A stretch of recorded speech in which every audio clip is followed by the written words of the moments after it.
Sir bill. டேய்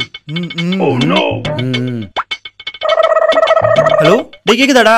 hello டேய் இப்ப கேக்குதா? ஹலோ எங்க போறான் இவன்? மச்சான் நீ பொறுமையா சாப்பிட்டு வா, நான் பார்க்கிங்ல இருந்து வண்டி எடுத்து வெளியே நிப்பாட்டுறேன். டேய் நல்ல வேளை பில் அவன் தலையில கட்டிட்டோம். பில் நம்ம தான் பே பண்ணணுமா?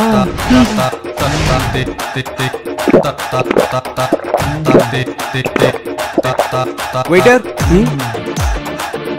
இந்தாங்க பேலன்ஸ் 150 நீங்க டிப்ஸா வச்சுக்கோங்க. Thank you sir.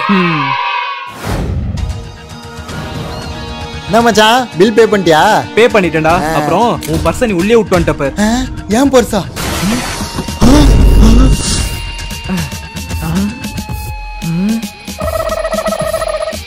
வெயிட்டர்